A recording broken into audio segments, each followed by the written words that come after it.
Estás escuchando Milenio 3, por Ayuca Náutica.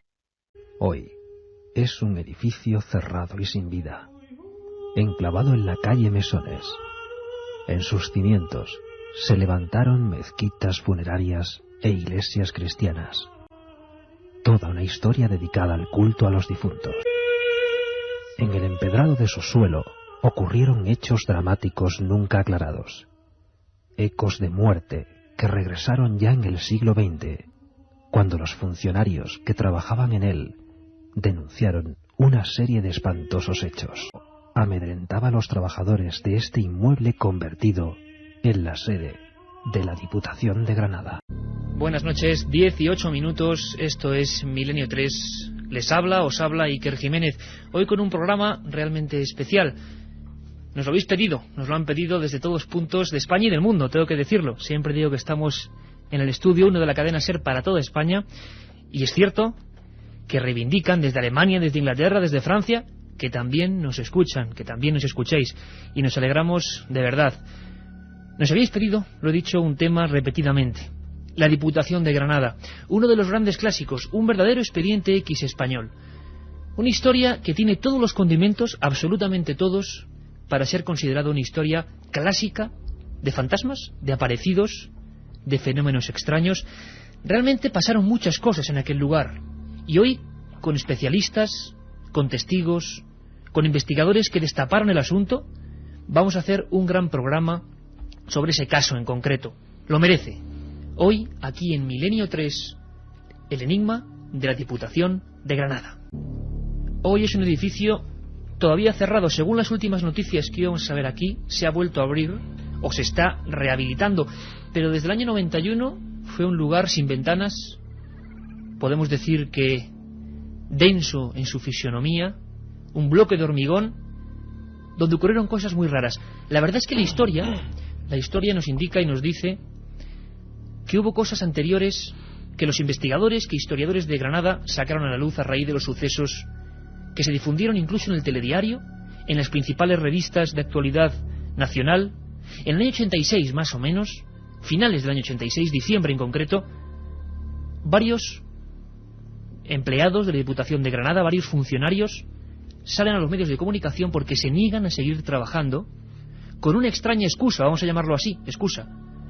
Realmente estaban amedrentados por una fuerza, ellos decían algo que ocurría allí, que se manifestaba de las siguientes formas: grandes archivadores, según los informes periciales, de más de 150 kilos, que se movían solos, varias empleadas de limpieza que fueron arrastradas por el suelo, empujadas por manos invisibles, luces, voces, todo ello ante personas incluso de la propia Diputación de Granada, que por vez primera en la historia de este país dará luz verde, en la figura de su vicepresidente José Luis Medina, para que durante 3 noches se investigue.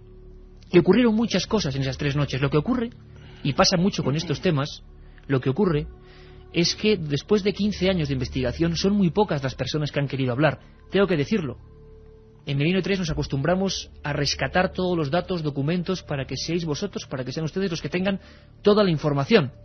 Y nos hemos encontrado con silencios significativos, con personas que estuvieron allí, con testigos que han querido sellar su voz. ¿Por miedo? No lo sabemos, pero vamos a contar con algunos de ellos, algunos muy importantes. Vamos a escuchar un documento que creo que es de los pocos de personas que vivieron fenómenos dentro de esa Diputación de Granada. Y luego, si les parece, vamos a empezar a escarbar en esa historia, en la historia de ese edificio concreto. Vamos a escuchar ahora a Pilar Perry, una de las personas que en esas 3 noches de 1986, en que la Diputación de Granada oficialmente da a una serie de médicos, investigadores, ingenieros, parapsicólogos luz verde para investigar, como decía, estaba allí presente y observó cosas tan increíbles como las que van a escuchar ahora. Fuimos todos para arriba, ¿no?, a ver qué veíamos allí. Y bueno, yo te puedo decir que vi luces en el techo, unas luces que como unas iban y venían, ¿no? Y yo al principio pensé que aquello podía ser, porque una siempre tiene que buscarle, primero tienes que buscar la explicación racional, que siempre la suele haber, o casi siempre, ¿no? Y entonces yo pensé que podían ser luces de coches, pero claro, después me di cuenta de que donde estábamos no había ventanas. Luego una pitillera que yo tenía, que había dejado en una mesa, precisamente yo estaba sentada delante de esa mesa, la pitillera estaba a mis espaldas, pues también de pronto salió por el aire sin que nadie la tocase. Además salió incluso haciendo una especie de giro, ¿no?, como un semicírculo, y le dio en la cara a uno de los que estábamos allí, precisamente le dio a Juan Burgos, ¿no?, la cara. Objetos incluso que parecían cobrar vida en aquellas noches de investigación y que agredían de alguna manera a los investigadores. Pasaron muchas cosas, como digo, esas 3 noches históricas de las que muy pocos quieren hablar, pero la historia de ese lugar, la historia concreta del edificio de Diputación de Granada, tiene mucho que desvelar. En diversas fuentes hemos acudido a ellas, como la Guía de Granada de Gómez Moreno, el magnífico libro de Rafael Casares y Juan Arcos, 13 historias de fantasmas. Historias, algunas de ellas plenamente ortodoxas, que no se meten en el misterio, y otras que abordan el caso. Pero, por ejemplo, Gómez Moreno, en el año 1892, nos hablaba de que en ese mismo lugar, donde ocurren los hechos, se tiene constancia, desde tiempos muy antiguos, que fueron 3 mezquitas funerarias las que, digamos, se instalaron allí. 3 mezquitas de culto a los difuntos. En algunas crónicas antiguas, de la época árabe de Granada, se habla del templo de Zanacuat, que en 1508 fue sustituido de alguna forma por una iglesia cristiana, la iglesia de la Magdalena. Pero lo más extraño empieza después, al parecer, y ahora hablaremos con especialistas de ello. Las viejas crónicas, ya de este siglo XIX prácticamente, hablan de un almacén de telas, almacén La Magdalena, donde hay varios suicidios, y esto lo dicen las principales guías de Granada. Varias personas ahorcadas por temor, según la prensa de la época, a que algo los matase, y se hablaba de algunas imágenes religiosas que se habían cambiado de lugar, cuadros que daban la vuelta, toda una fenomenología que hoy consideraríamos extraña, pero que ocurría en 1892. Hacia 1973, una empresa multinacional que prácticamente se evaporó de España, Woolworth, compra el edificio y lo transforma en un bloque de hormigón.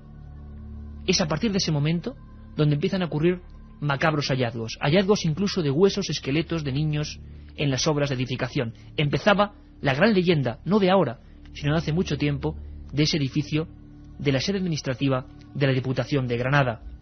Ahora, con especialistas que investigaron el tema, vamos a intentar arrojar algo de luz sobre este asunto. La otra realidad. Milenio 3, en la cadena SER. El caso de la Diputación de Granada, el ente, la entidad, la energía, lo que fuese, la sucesión de fenómenos extraños que produjeron pánico en funcionarios, vigilantes, policías en aquel año 86.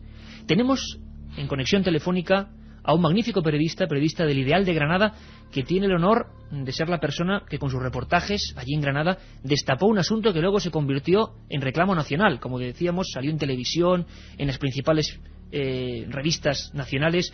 Ese periodista no es otro que Juan Enrique Gómez. Juan Enrique, buenas noches, bienvenido a Milenio 3. Hola, buenas noches. Estábamos hablando de la historia de la Diputación de Granada y tú fuiste de los primeros en incidir en esa historia, es decir, en que los hechos no eran solo del 86, sino que algo raro, algo extraño ocurría siglos atrás, ¿no? Sí, cosas que ocurrían siglos atrás y luego en el 86 y después en el 89 fue realmente cuando comenzaron a darse las noticias y cuando se destapó todo este asunto. Gracias también, por supuesto, a la investigación realizada por el equipo de parapsicólogos de Juan Burgos.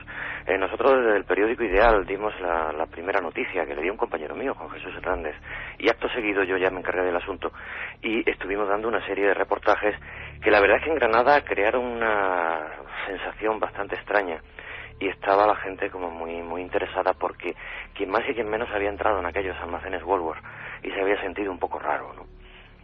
Tú, Juan Enrique, realmente digamos que captaste de alguna forma el miedo social que había en algunas personas, tanto luego en la Diputación como en aquellos almacenes. Era evidente porque fueron al parecer una cascada de testimonios unos tras otros. Al principio no se atrevían, digámoslo así, a hablar, pero luego cuando tú empezaste a indagar surgieron las historias, surgieron los datos y se demostró que mucha gente había visto exactamente lo mismo, ¿no?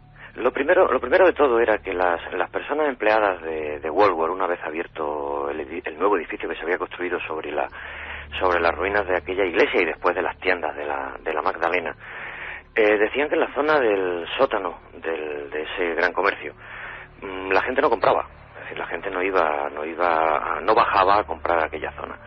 Los almacenes en sí fueron un completo fracaso. Y luego cuando ya la Diputación se decide a comprar ese edificio y rehabilitarlo para instalar allí gran parte de sus oficinas, los funcionarios, bueno, nos llegaban comentarios desde muchos sitios diciendo aquí hay cosas raras, aquí hay ruido, la gente no se siente bien, se daban incluso algunas bajas por depresiones y cosas de este tipo.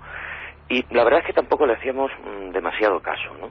Hasta que ya la cosa, bueno, pues fue mucho más intensa, los comercios de toda la zona. Esto se encuentra en la calle Mesones, justo al lado de la plaza de Virrambla, una de las zonas más céntricas de toda la ciudad de Granada y con la mayor tradición, digamos, de la época árabe, incluso de muchísimo trasiego de gente. Y la gente de los alrededores no se encontraba así como muy tranquila, ¿no? Había algo que les indicaba que algo raro pasaba. Esto le llegó, por supuesto, a la gente del equipo de la Asociación de Parapsicología Omega, que era la que dirigía Juan Burgue, en la que se encontraban también, pues había médicos, había psicólogos, había un equipo de gente bastante especializado. Ellos ya fueron los que se interesaron en intentar conseguir datos y hacer una investigación seria sobre el asunto, ¿no? Ellos consiguieron, como tú has dicho antes, el primer permiso que daba una institución para que se pusieran a hacer investigaciones por la noche, incluso la posibilidad de realizar algunas grabaciones, ¿no? 3 noches, Juan Enrique, de las que vamos a hablar entre el 21 y el 23 de diciembre. Tenemos en el estudio 1 de la cadena SER, nos acompaña aquí, como siempre, en la penumbra de Milenio 3, se transforma la cadena SER cuando llega este programa. Tenemos a Juan Jesús Vallejo, autor de un magnífico libro, Operación Al-Ándalus, que luego vamos a recomendar y sortear, donde se tocan otros muchos casos, incluso este de Granada, porque Granada tiene mucho que contar. Juan Jesús, buenas noches, bienvenido a Milenio 3. Hola, buenas noches, un placer estar contigo, Iker. Pues también igualmente. Un saludo a Juan Enrique Gámez. Hola, ¿qué tal? Hablábamos, y vamos a hablar con vosotros dos, porque estoy seguro que poquísimas veces, si no ninguna, a nivel radiofónico se ha tratado el tema con las personas que investigaron profundamente el asunto.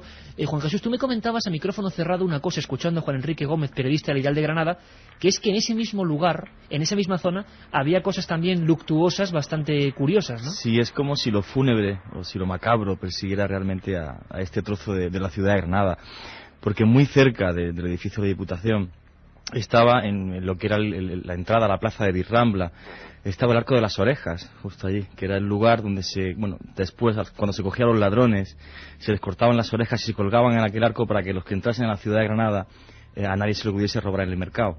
Entonces parece que lo macabro persigue aquella zona. Y a referencia a lo que decía Juan Enrique Gómez de los edificios o de los comercios que rodean la Diputación, pues justo detrás lo que hay es una eléctrica que todavía sigue abierta. Y una de las cosas que me resultó muy curioso investigando este caso fue que un muy buen amigo mío, electricista de allí de Granada, me comentaba que cuando era pequeño, mucho antes de que surgiera el caso de Diputación, ¿no?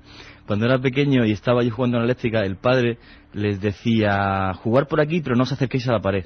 Como si hubiera ahí algo raro, y dice que aquello siempre le escamó bastante, ¿no? Entonces es muy curioso. Fíjate qué curioso, Juan Jesús, porque vamos a hablar ahora mismo de una pared. En el año 1891, al parecer, hay un terrible accidente precisamente de un coche de caballos fúnebre que atropella, según dicen las crónicas, a varios niños. Hay muerte de varios niños. Esto se sabe después en las investigaciones, cuando surge el fenómeno misterioso y la gente se pone a investigar sobre la historia. Pero hablaba Juan Jesús de una pared. ¿Es cierto, Juan Enrique Gómez, que a ti, Isidoro Caballero, maestro de obras de las instalaciones que se hicieron allí, el tanto cambio de edificio, te confesó que a unos 7 metros de profundidad empezaron a surgir huesos de niños? Sí, fue cuando se intentó construir el edificio de Woolworth, es decir, la primera cimentación que se hacía. Se llegó a dar con los muros originales de la mezquita sobre la que se sustentó la iglesia, que en aquel momento no se llamaba de la Magdalena, se llamaba del Corpus Christi. Magdalena vino después. Y en uno de esos muros, al abrirlo, que además parece ser que tenía un tipo de ladrillo diferente al resto, aparecieron un montón de restos, de huesos. Luego se vio que se trataba de huesos de niños. Esos huesos eran de cadáveres que estaban emparedados. Esto no quiere decir que fueran emparedados en vida, simplemente que parece ser que se enterraron allí.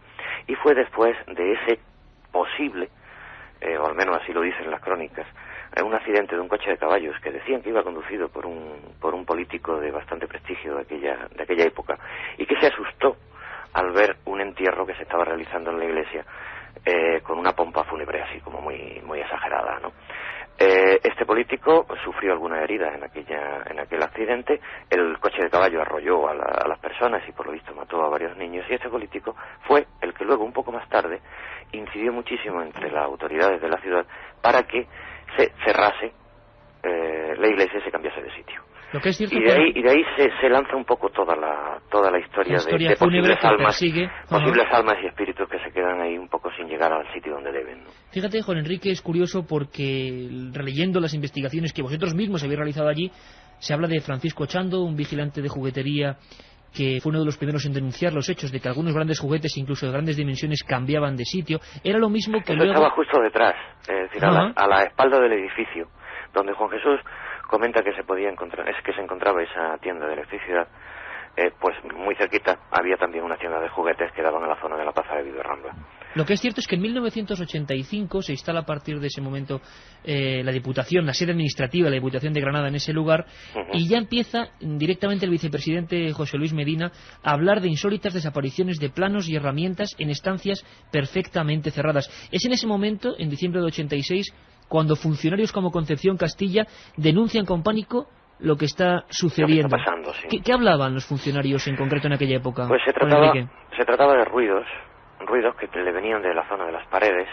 Aquello tenía unas dependencias que estaban separadas no por paredes en sí, sino por elementos como por mamparas de madera, ¿no? De madera y aluminio. Entonces parecía que se oía muy bien de una mampara a otra, de un lado a otro de la mampara se oían ruidos. ¿Qué eran esos ruidos? Pues archivadores que se abrían y cerraban a golpes, carpetas que caían al suelo, a lo mejor pues un bolígrafo que corría sobre una mesa y se caía hacia el suelo y bajaba por las escaleras. Los teléfonos a veces se cortaban e incluso hacían señales que al menos los funcionarios en aquel momento no reconocían. Y por las noches los vigilantes que se quedaban, los vigilantes de seguridad, bueno, pues llegaba un momento en que llegaban a oír gritos, llegaban susurros. Incluso alguno de ellos llegó a decir en algún momento que veía como apariciones plasmáticas que se movían de un lado a otro. De una figura, de una especie de entidad. Juan Jesús, una cosa importante, estabas escuchando atentamente a Juan Enrique Gómez y asentías porque estos fenómenos no son únicos, parece que es la característica típica de lo que se llamaría, y tú has investigado mucho en ello, fenómenos poltergeist, ¿no? Sí, además a colación de lo que decía Juan Enrique Gómez sobre los fetos que aparecieron emparedados, por mis investigaciones y lo que me llegaron a comentar, al parecer este convento de la Madalena del Corpus Christi, pues las damas de alta alcurnia de la ciudad de Granada, cuando alguna vez quedaban embarazadas, se recluían en el convento, al parecer abortaban, y esos son los fetos que luego más tarde se encontraron, según apuntan algunas investigaciones. Respecto a los fenómenos poltergeist, la verdad que la ciudad de Granada es muy muy especial en esto, no solamente está el caso de la Diputación, sino que tenemos el caso de la Cruz Roja. Luego comentaremos en el tiempo algunos de ellos, más. Pero lo que es cierto es que toda la digamos descripción de esos funcionarios, nunca olvidemos que eran funcionarios de Diputación y que salen a la luz pública por investigaciones como las de Juan de Enrique y otros periodistas, diciendo que no pueden seguir en aquel momento. Incluso hay alguna imagen en televisión impresionante porque algunos de los grandes archivadores, máquinas de escribir que decían que sonaban solas en pleno día, se llegan a impregnar de estampas de santos, de todo tipo de rezos, por el miedo, el pánico, quizá la superstición de algunas de esas personas que nunca se habían visto con algo parecido. Sí, hubo una situación prácticamente de terror, ¿no? Y no solamente eso, sino que luego, a la postre, a la larga, en la ciudad de Granada hay casi una especie de leyenda negra en torno a este edificio. Máxime porque en los últimos años, la última década, ha estado tapiado. Yo recuerdo que estuve en este edificio como hace ya, pues justo antes de que lo tapiaran, en unas conferencias ahí oyendo y tal. Entonces se ha creado toda una leyenda negra sobre este edificio, y por la gente que yo hablé con ellos, que estuvieron allí investigando, pues me sorprendió mucho, por ejemplo, que en la zona del sótano me comentaban que desaparecían objetos, pero de una forma literal, o sea que dejaban objetos en habitaciones cerradas y desaparecían como por arte de magia. Esto, más como tú dices, los ruidos de las máquinas de escribir, que también son muy comentados. Y otra de las cosas curiosas es que los guardias jurados se quejaban de que por las noches, al hacer la ronda por allí, y eso fue quizás también lo que disparó ya el pánico y por lo que interviene el grupo Omega, es porque dejaban todas las puertas cerradas entre ronda y ronda, y había veces que al hacer la ronda luego las puertas estaban todas abiertas, y eso fue lo que realmente provocó el pánico en los guardias jurados, porque el ruido, obviamente lo llevaban muy mal, pero aquello fue ya lo que provocó realmente un gran pánico. Incluso hay un detalle impresionante que es la historia del jefe de mantenimiento del edificio, Manuel Moya, que habla de que en un momento dado ve una especie de luz flotante, de semisfera, luego hablaremos de esas luces con testimonios de los que lo vieron, y que se estabiliza frente a él, y que en un momento dado él siente, estaba solo en aquel momento, en plena noche, en el edificio de la Diputación de Granada, siente como una presión de alguien que él identifica como alguien físico, como si le pusiera las rodillas en el pecho y que casi lo asfixia. Juan Enrique, estos hechos empezaron a ocurrir, ¿no?, en un momento dado. Sí, y no solamente en aquel momento, incluso después de las investigaciones periodísticas y durante muchos años, hasta casi ahora, han seguido ocurriendo. Los guardias jurados que han estado manteniendo el edificio durante todos estos años, hasta que recientemente ha sido comprado por el Ministerio de Hacienda, han seguido llamando al 091 por las noches para que acudieran patrullas de la policía, porque seguían oyendo ruidos, viendo cosas y, pues eso, lo que hablábamos antes, puertas que se han cerrado y luego estaban abiertas. Intervenciones directas del 091. Del 091 muchas noches, incluso en los archivos del 091 se encuentran los telefonemas que iban recibiendo, pues a razón de a lo mejor pues 4, 5, 6 llamadas al mes, todos los meses, durante todos estos años, porque los vigilantes no se sentían seguros. Los agentes de la Policía Nacional llegaban, hablaban con los vigilantes jurados, y ninguno de ellos, ni unos ni otros, se atrevían a volver a entrar en el edificio, ¿no? Impresionante lo que estás contando, Juan Enrique. Lo que es cierto es que durante 3 noches muy concretas, como decíamos antes, un grupo de investigadores multidisciplinar, vamos a llamarlo así, logra pasar 3 noches. Ahora vamos a ahondar, con esta nueva introducción de Carlos Barroso, la voz de este programa, vamos a ahondar en lo que pasó esas 3 noches, que desde luego no va a dejar a ningún oyente indiferente. Nunca se pudo traducir aquel mensaje.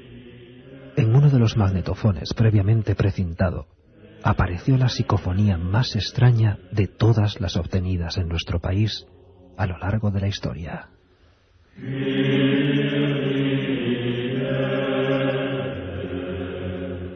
Una voz desagradable, hosca, un lamento quebrado y largo que amenazaba a los allí presentes con un presagio.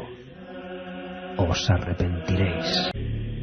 Os arrepentiréis, decía una voz grabada en un aparato Revox precintado por el investigador Mariano Carmona Almendros, ya fallecido, que obtuvo en una habitación completamente vacía, al parecer en el sótano, donde también había más restos humanos, en el sótano del edificio de la Diputación.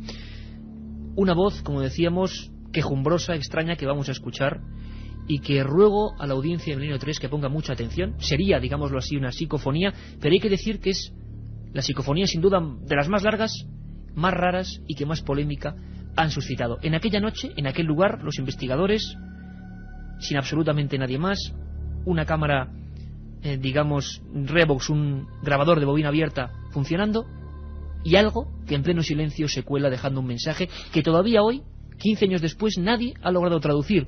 Según parece, dice una compañía, la primera frase, algo como tengo una lengua, desde luego nadie ha podido traducirla entera, y sobre todo un final, os arrepentiréis. Es una voz absolutamente, como he dicho, propia de una persona muy anciana quizás, y que dará mucho que hablar. Vamos a escucharla y luego con nuestros invitados vamos a intentar, hasta donde podamos como periodistas, analizarla.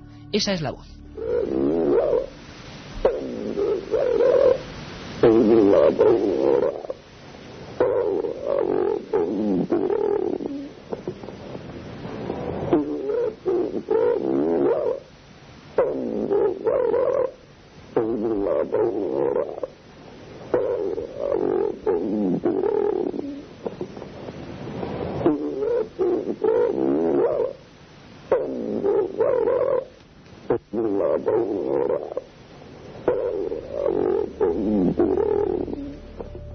La escuchábamos 3 veces seguida. Los primeros informes, tanto de otorrinolaringólogos como expertos ingenieros en sonido, hablaban de que solo había una posibilidad de crear ese tipo de sonido, que sería, yo todavía no entiendo esto bien, una especie de cable de acero de distancia prácticamente kilométrica con una incisión que provocase esa vibración para hacer ese tipo de voz, o de formar de esa forma la voz. Lo que es cierto, Juan Enrique Gómez, periodista de Dial de Granada, es que en ese mismo momento prácticamente en que se graba esto, ocurren cosas casi de película de ciencia ficción, como es esa extraña herida que aparece en uno de los investigadores, Juan Burgos, y que un médico, Rodríguez Galindo, pudo identificar prácticamente. ¿Cómo fue esa historia, Juan Enrique? No fue una herida, fueron 2 incluso. 2 heridas. 2 heridas. Mientras el Revox estaba grabando lo que podía sonar aquí aquella noche, y a la vez que bajaban unas escaleras, Juan Burgos sintió una opresión en la mano derecha, concretamente entre el dedo pulgar y el índice,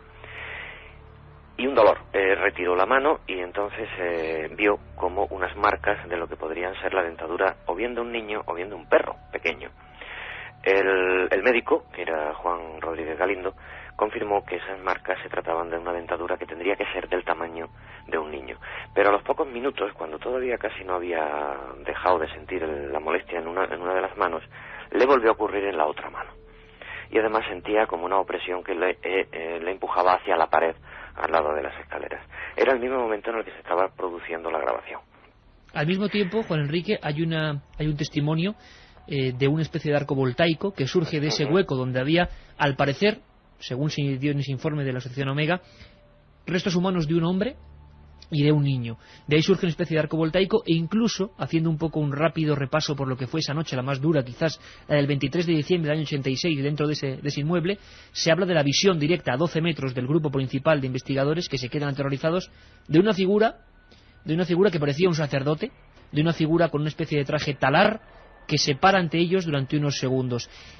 ¿Se ha especulado con quién puede ser esta figura? Sí, se le ha llegado incluso a poner nombre.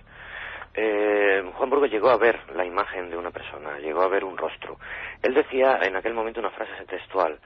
Decía que el fantasma de la Diputación puede ser un hombre de unos 45 años, con la cara cuadrada, pelo gris y una expresión de tristeza muy profunda, pero que además esa imagen casi no tenía relieve, era como muy plana. De la descripción que hizo Juan, un dibujante que teníamos en el periódico, concretamente Andrés Soria, fue elaborando un retrato robot en base a las indicaciones que le iba dando este investigador. Nariz afilada y un tanto aguileña, unos ojos pequeños pero muy profundos, las cejas estaban separadas, el mentón era pequeño y lo que eran las mandíbulas muy anchas. Bien, de esto se realizó un retrato robot al estilo de los que hacen la policía, ¿no? Este retrato se publicó en el periódico Ideal y además salió concretamente en la revista Tribuna, y también Juan Burgos lo mostró en algunas cadenas de televisión. Uno de esos días en los que apareció en televisión, le llamó una señora que vivía en la capital, vivía en Madrid, diciéndole totalmente asustada que el dibujo que había visto correspondía completamente a la cara de un antepasado suyo, de un cuadro de un antepasado suyo que ella tenía en su propia casa.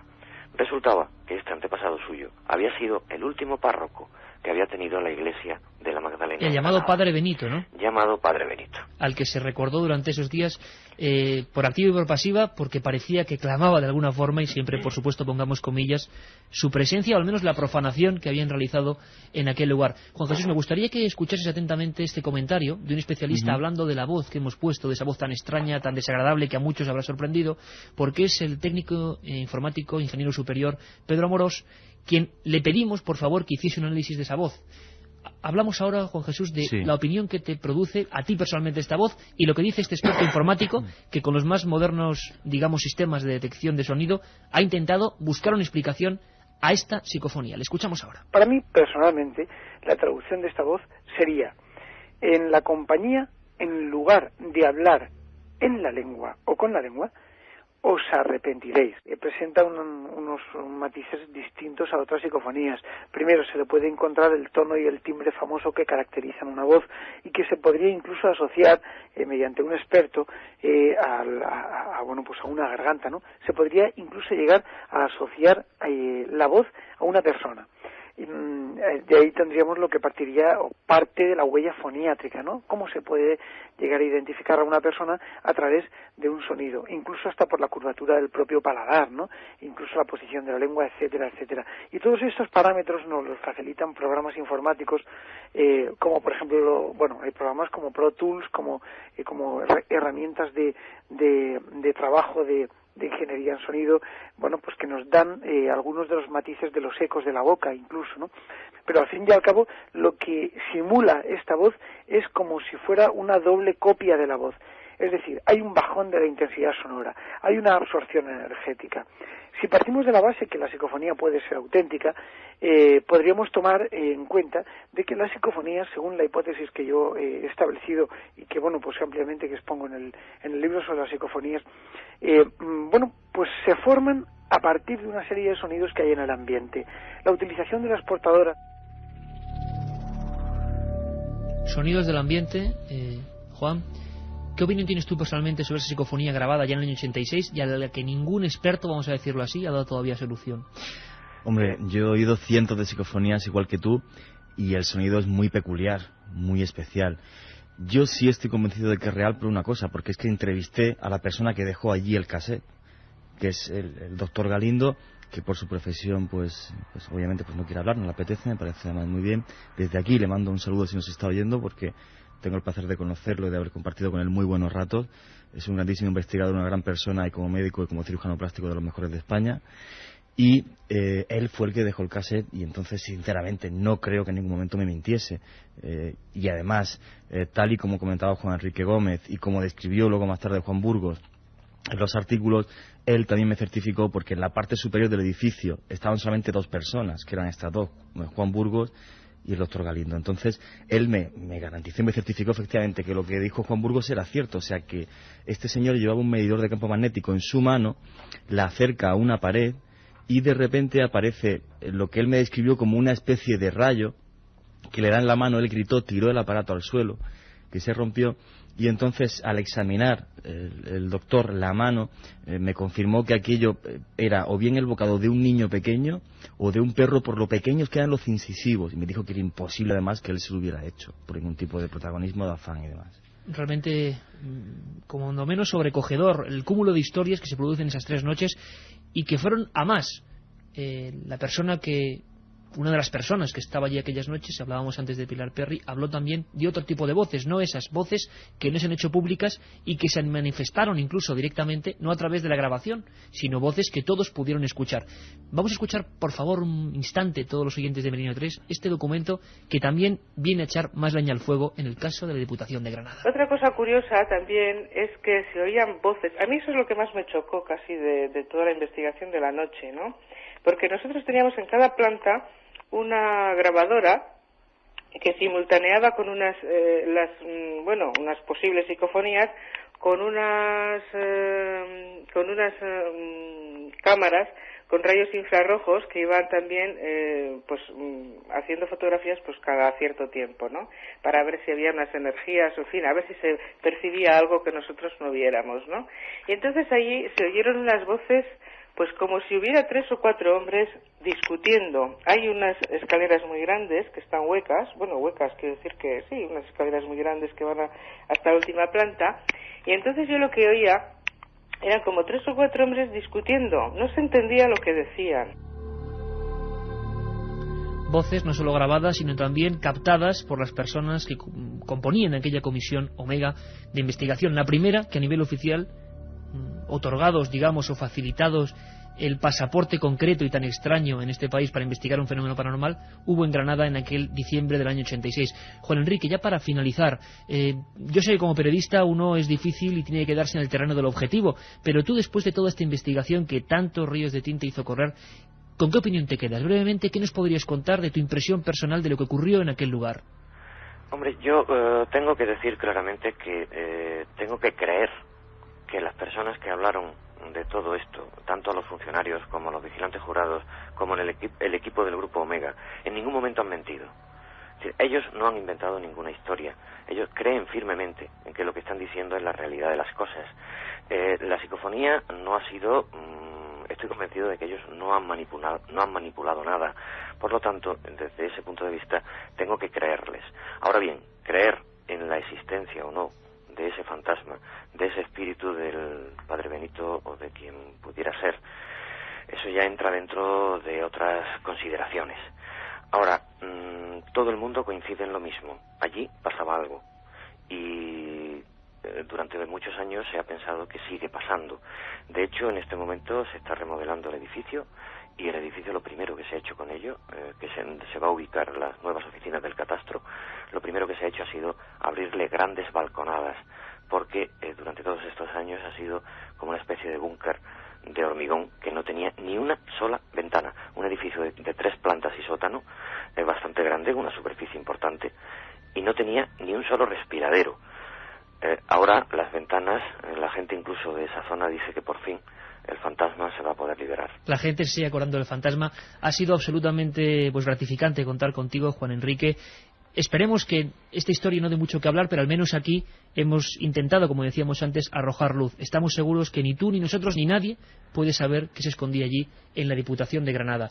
Un placer hablar contigo y bienvenido cuando quieras de nuevo a Milenio 3. Un abrazo. Gracias.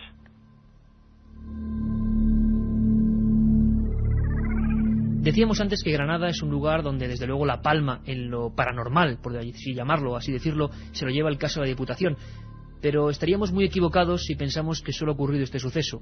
Ha habido muchos más, quizá no de tanta repercusión social, pero desde luego los ha habido. Escuchemos ahora, han dado casos espectaculares, como el de la Cruz Roja, tantos otros que se quedaron ahí, en las puertas de la información regional. Y con ellos, aunque sea brevemente, vamos a intentar terminar este programa. Volvemos en un segundo. La otra realidad. Fenómenos extraños. Misterios sin resolver. Milenio 3. En la SER. Granada, ciudad de misterio, sin duda alguna, ¿no, Juan Jesús? Granada es una ciudad muy especial, a la que amo, es mi tierra, aunque ahora esté aquí en Madrid, y posiblemente nunca vuelva más allá a vivir, pero es una ciudad muy, muy especial. En el fenómeno de los poltergeist, posiblemente la ciudad de España donde más casos hay registrados e investigados. Uno que tú descubriste y que tú diste a conocer y que es, algún día hablaremos de él en profundidad, como hemos hecho hoy, o hemos intentado de la Diputación de Granada, es el caso de la casa de verano de Federico García Lorca, ni más ni menos. Sí, aquello se formó un revuelo terrible a nivel de medios. De repente me vi entre diarios como Telecinco, Antena 3, me sacó hasta José María Carrascal, y bueno, aquello pues igual que Diputación, pues en aquel momento pues sí dio un permiso para investigar, y en este caso pues tuve que colarme, ¿no? 2 noches en la casa. Es la única vez... No fuiste por la vía oficial. No fui por la vía oficial, y tampoco en la Alhambra, que también estuve haciendo lo mismo, investigando poltergeist en la Alhambra, ¿no? Bueno, creo que por encima de la política tiene que estar la investigación, ¿no? Y dar a conocer a la gente como periodista los casos que llegaron. ¿Qué ocurrió en aquella casa? Fue muy especial, porque yo tuve contacto con el guardia jurado que estaba allí, y bueno, pues me comentó que por la noche él oía ruidos extraños. Pude también cotejarlo con otro guardia jurado más, porque la verdad que la historia era bastante cuando menos curiosa. En concreto me decía que es como si de vez en cuando alguien golpease el piano, si alguien aporrease alguna vez el piano, se oían el crujir de las vigas, ruidos de pasos, cambio brusco de temperatura, una serie de fenómenos bastante extraños. Entonces obviamente había que investigar allí, estar allí, pues para poder cotejarlos e investigarlos a fondo, ¿no? Yo pasé 2 noches en la casa museo de Federico García Lorca y he investigado muchos años fenómenos poltergeist, he dormido en muchas casas donde hay fenómenos poltergeist y jamás vi algo extraño, salvo una de las noches que pasé en esta casa. ¿Qué viste? En concreto, junto con un guardia jurado y miembros de la investigación de Sociedades de Físicas Vittelhaus, lo que vi exactamente fue una mecedora moverse sola cuando bajábamos con el guardia jurado del piso superior. Este señor, al ver la mecedora que se estaba moviendo, se puso pues prácticamente histérico. Recuerdo que me cogió del brazo, bajó junto a la mecedora, la paró. Entonces yo empecé a preguntarle, a intentar racionalizar lo que había pasado, ¿no? A preguntarle pues si había algún tipo de corriente de aire que hubiera podido pues mover aquella mecedora o algo. Entonces me comentó que no, que todas las ventanas del edificio tienen unas pequeñas pastillas que en cuanto se alguna ventana salta la alarma, porque allí por ejemplo ya está manuscrito de Dalí, ¿no? Aquello se movió, yo lo vi y no sé cómo ocurrió. También otra cosa muy curiosa es que delante de las personas que estábamos y de aquella noche, una brújula se volvió loca, concretamente en mi mano, justo muy cerca del piano y del cuarto de recreo que tenía Federico García Lorca. Nos ocurrió 3 o 4 veces, y también en el salón comedor, justo al lado de una de las mesas que hay allí. Entonces fue una noche realmente sorprendente. La segunda noche que estuvimos allí no pasó absolutamente nada extraño, pero la primera noche pues quizás también cambió mi vida como investigador, porque de oír cientos de testimonios pasé a ver una realidad que me sorprendía, efectivamente. Juan Jesús, un placer. Ese libro, recuérdenlo, Operación Al-Ándalus, 20.000 kilómetros en busca del misterio por tierras andaluzas, y desde luego estás invitado a volver aquí para hablar de esa ciudad llena de historia y llena de personajes, quién sabe si reales, quién sabe si imaginados, como el padre Benito, o lo que queda de él, o la energía que queda de él, que parece ser que desde algún punto del tiempo y el espacio sigue clamando atención. La Diputación de Granada, el caso de la Cruz Roja, el caso de Federico García Lorca, su casa de verano, muchas historias que un día seguiremos aquí analizando. Un abrazo muy fuerte, Juan Jesús, y gracias por haber venido. Un placer estar contigo, Iker. Nos lo habíais pedido, entrar, esbozar al menos un poquito la historia que hay en la Diputación de Granada. Y lo seguiremos haciendo, porque estoy seguro, algo me da, que volverá a haber sucesos extraños. Hay personas que nos han informado ya desde Granada que ha habido de nuevo denuncias sobre este asunto. Serán en todo caso noticias, porque ocurrirán ahora mismo, y en Milenio 3 no solo hablamos del pasado, aunque en este caso así ha sido, sino que intentamos hacernos eco del presente, de un presente distinto que estoy seguro de que casi nadie les cuenta. El informativo, las noticias, el otro informativo que hacen Carmen Porter y Carlos Barroso. Aquí lo tienen. En Argentina ya hablan de milagro, aunque todavía está por demostrar si se trata efectivamente de algo así. En el suelo de una pequeña iglesia de la ciudad de Metán, en la provincia de Salta, ha aparecido el rostro de un Cristo dibujado sobre la piedra. Lo curioso es que han realizado algunas pruebas químicas a la imagen con productos abrasivos y disolventes químicos, pero el dibujo ni se borra ni se altera. El párroco dice que es una llamada a la conversión y una bendición para el pueblo argentino, y al mismo tiempo abre las puertas de la iglesia a cientos de personas que acuden para pedir sus particulares milagros. Enseguida nos iremos a Argentina, será después de conocer otros asuntos en los titulares de Carmen Porter. El Episcopado Español publicará por primera vez un manual de exorcismos. Se está celebrando el juicio contra un adolescente acusado de apuñalar a una anciana y beberse su sangre. Convocatoria en México para seleccionar un retrato del indio al que supuestamente se le apareció la Virgen de Guadalupe.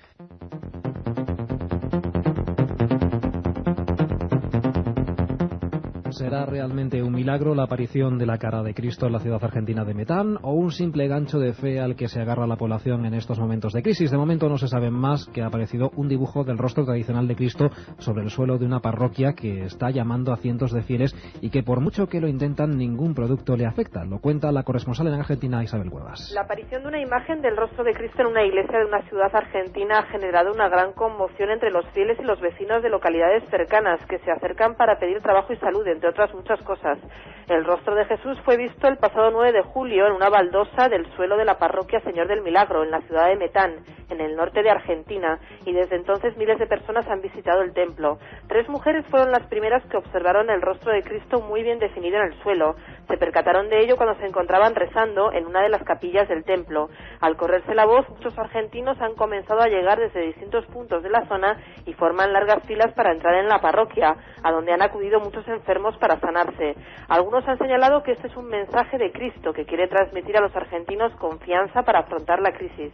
Las personas que han visitado el Templo Mayor de Metán sostienen que el rostro de Jesús es casi perfecto y que pese a los intentos por borrarlo permanece dibujado en trazos grisáceos sobre la baldosa, que es de tamaño mediano y de un material granítico. La Iglesia española está preparando un libro en el que explica cómo realizar exorcismos. El motivo es el rápido aumento de sectas satánicas en España, sobre todo en la zona de Levante. El manual se encargará de detallar los distintos tipos de posesión demoníaca, así como las formas de combatirlas, Carmen. El texto incluye las recomendaciones de actuación de la Santa Sede para luchar contra el demonio, así como los distintos tipos de rituales. El ritual de los exorcismos será el primero que se edite en nuestro país y distingue entre la obsesión y la posesión diabólica. La normativa vaticana recomienda la existencia de un exorcista por diócesis y, según el Código de Derecho Canónico, los elegidos deben ser sacerdotes piadosos, doctos, prudentes y con integridad en la vida. En Gales, en el Reino Unido, ha comenzado el juicio contra un joven de 17 años que el año pasado acabó con la vida de una anciana de 90 mediante un rito macabro. Le sacó el corazón y se bebió su sangre. Nos cuenta los detalles la corresponsal de la SER en Londres, Begoña Arce. El crimen ocurrió el pasado mes de noviembre. Una anciana de 90 años fue asesinada a puñaladas en su domicilio, un tranquilo pueblecito del norte de Gales. El asesino había extraído el corazón a la víctima. El órgano fue hallado envuelto en papel de periódico dentro de una cacerola. A los pies del cadáver estaban los atizadores de la chimenea colocados en forma de cruz. Había también signos evidentes de que alguien había estado bebiendo la sangre de la víctima. Un mes más tarde, la policía detuvo a un joven de 17 años obsesionado con los vampiros. Sus huellas fueron halladas en el lugar del crimen. En su domicilio había revistas y material sobre vampirismo. También había consultado páginas en Internet sobre este tema. El menor está siendo juzgado en estos momentos. El fiscal le acusa de sacrificar a un ser humano y beber su sangre para poder alcanzar alcanzar así la inmortalidad. El Consejo Nacional de Investigación estadounidense ha pedido a la NASA que prepare una futura expedición a Plutón, el planeta más alejado del Sol. Los científicos norteamericanos consideran que ahí podría encontrarse la respuesta al origen de la vida en la Tierra. El Consejo Nacional de Investigación pidió la exploración de Plutón y el cinturón de Kuiper, en donde está ubicado el planeta, porque en esa región podrían estar las primeras pistas de cómo se generó la vida en la Tierra. La NASA podría realizar misiones entre el 2003 y el 2013 para descubrir cómo se desarrolló la vida en la Tierra y si existe vida extraterrestre. Para ello tendrán que enviar una serie de aeronaves espaciales robóticas. La ciudad leonesa de Sahagún vive estos días un particular encuentro de juglares. La ciudad cambia para revivir la época medieval en la que estos peculiares trovadores hacían las delicias de reyes y señores feudales. Radio León, Yolanda Martínez. El primer juglar que se conoce es de la población leonesa de Sahagún, donde también se fundó la primera escuela de estos personajes de lírica y teatro. Los juglares recorrerán los rincones de la localidad con antorchas y faroles, acompañados por los personajes de la época, el trovador, el clérigo, la prostituta o el hereje, que irán invitando a los vecinos a participar en actividades de teatro, degustaciones gastronómicas o la quema de brujas en un particular aquelarre donde no faltará el conxuro de la queimada. También los contadores de historias intentarán conquistar los oídos del público, que elegirán al que crean el mejor contador de fantasías, remedios o saberes. El grupo catalán Histrionic se encargará de recrear a los juglares de Sahagún, localidad leonesa del Camino de Santiago. Les contamos ya otras noticias de forma breve. Detenidas 4 personas en Ucrania acusadas de asesinar y devorar el cadáver de una joven y de realizar prácticas satánicas. Los presuntos criminales, 3 hombres y una mujer, llevaron a la víctima a un bosque donde le asestaron 2 puñaladas en el corazón. Más tarde, según fuentes policiales, le arrancaron el cuero cabelludo, la cortaron la cabeza para luego hervirla y comérsela. La policía halló muchos libros de magia negra en el domicilio de uno de los sospechosos, por lo que se supone que pertenece a una secta. Y en México se busca rostro para el polémico futuro beato Juan Diego. Valerio Gómez, un artista mexicano, ha preparado una convocatoria para seleccionar el mejor retrato que se haga del indio Juan Diego, a quien supuestamente se le apareció la Virgen de Guadalupe. El retrato elegido se exhibirá durante la canonización de Juan Diego, ante la polémica que existe entre varios representantes de la Iglesia que niegan la existencia histórica del indio. Pues por hoy ya hemos terminado, pero lo anunciamos ya. La semana que viene regresaremos con más noticias en Milenio 3. Y con esta sintonía, Carmen Porter y los mails que habéis enviado a... Los mails que nos han enviado a milenio3@cadenaser.com, milenio3 con número @cadenaser.com. Olga López nos dice que si podemos hablar algún día de humo y la supuesta correspondencia de los humitas. Lo haremos. Jordi Bonillo nos dice que además de enviarnos unas fotos sobre el Machu Picchu en las que se ve un rostro muy especial del que algún día hablaremos, nos dice que si es verdad lo del viaje a la Luna o es un montaje made in USA. Pues no lo sabemos, lo intentaremos descubrir. Capax nos pregunta sobre alguna página web que trate estos temas. Bueno, la página amiga de este programa, www.ikerjimenez.com, www.ikerjimenez.com. Katia Rocha. Bueno, pues los mensajes en el contestador cada vez son más abundantes. Nos tienen que llamar al 91 532 45 32. Los ganadores del libro La Gran Impostura sobre el caso del 11 de septiembre de la semana pasada son Luis Custodio, Mónica Hacendado, Rosa Marina, Roberto González y Severino Torregroso. Esta semana regalamos 5 libros: Operación Al-Ándalus, coescrito por Juan Jesús Vallejo, invitado de hoy, editado por Corona Borealis. Nos vamos, no hay tiempo para más. Sean muy felices. Esto ha sido Milenio 3.